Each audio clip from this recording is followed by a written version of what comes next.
I'm Marilee from the CompletePianist.com. I want to tell you a little bit about why I developed the Complete Pianist workbooks.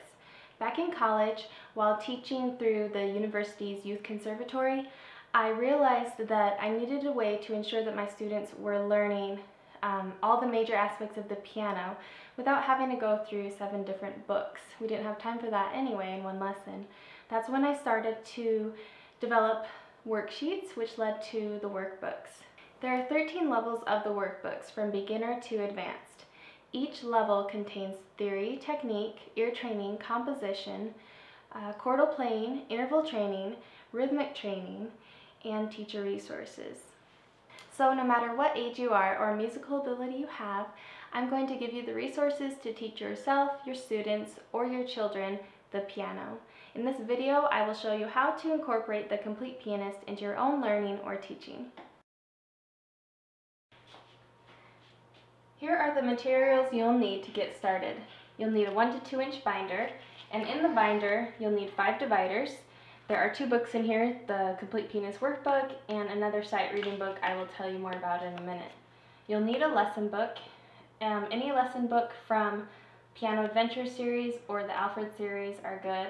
This one is level 1, and there's 2 levels to the series of. For the older beginner, it's the Accelerated Piano Adventures. That's a good one for anyone ages 10 and up who is just starting the piano.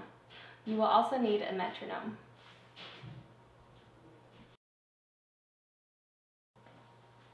Let's discuss in detail what I recommend for the binder. Label the first tab Assignments.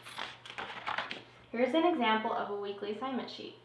You can get some of these from thecompletepianist.com. If you are teaching yourself or others, it is really important to write down your assignments, keep track of your practicing, and this will help keep you progressing, and you'll be able to see any problem areas that may arise. The next divider will be labeled Workbook. This is the Complete Pianist Workbook Level 1. It starts out with the ear training section. Each week or 2, you'll focus on a different section of the workbook. So you'll start with the ear training, get to know that, do the ear training review. Simply work through it one section at a time. You'll then move on to the theory training, do the theory review, notes and finger training, and review, rhythm training, and so on. The next section is the sight reading section. I call this the sight reading section because it is simply a glorified flashcards method. This is the John Schmidt book, 67 Fun Songs Primer, and the 67 Fun Songs. I just have the first few chapters of each book in here. Once they complete these 2 books, they will know all the notes on the grand staff, plus more, and they'll be able to sight read any of these notes well in key signatures up to 3 sharps or 3 flats. I talk about how to use these books in more detail in another video. The next section is the lists and business section. This is a place to keep track of any important lists and information. My students keep track of their performances.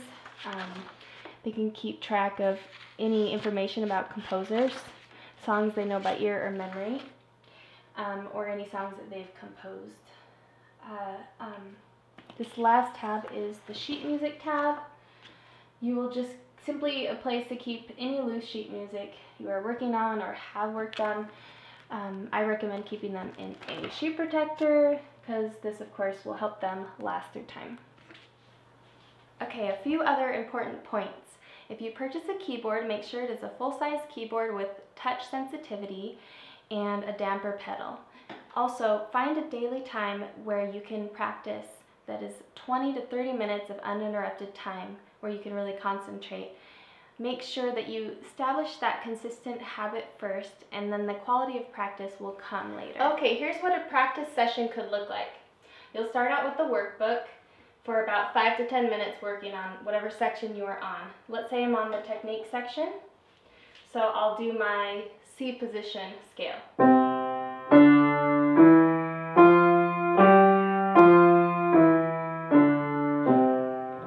There's more to it, but let's move on. The next thing you'll do is sight read a few lines or so for about 5 minutes. So let's say I'm on the second book. The most important thing with sight reading is to play the correct note the first time. You don't want to focus on rhythm or anything else. We're just focusing on notes. So what I do is touch what note I think it is, double check it, then play. It's called touch, check, play.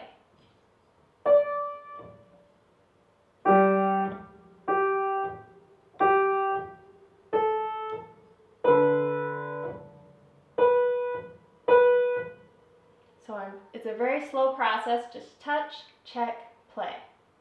Then you can move on to the polished song or performance level piece. If you are just beginning, you may not have a performance level piece, so you would just polish a song that you've already sight read. In this piece, you'll polish it all throughout the week, every day, the same song. When you're polishing something, you want to add the dynamics, but more importantly, you want to add the counting and then anything else. So make sure the notes and the counting are right. 1 and 2 and 3 and 4 and. Now let's say I'm practicing this piece. I don't want to play it all the way through just a few times. I want to practice it. So I'm going to go over this measure a few times in a row.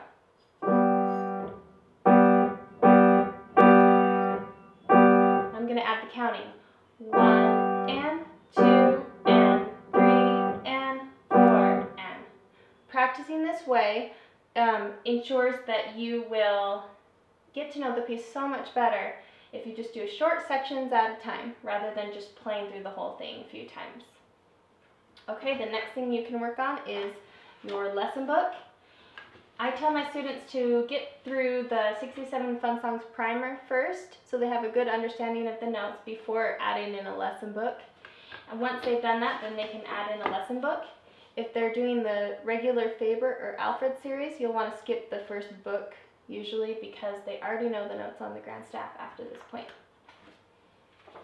So let's say I'm on the waltz in this book. So I would count out loud and get the notes right. In order to pass off a lesson book song, my students know that they have to be able to count it out loud correctly, then they can pass it off. 1 and 2 and 3 and 1 and 2 and 3 and 1 and 2 and 3 and 1 and 2 and 1. Okay, and that's it for your practicing. Okay, to print the workbooks or any other sheet music or material, go to thecompletepianist.com. And to keep up on any further videos continually being posted, subscribe to our channel. They will explain each of the workbook sections for you. We'll see you next time.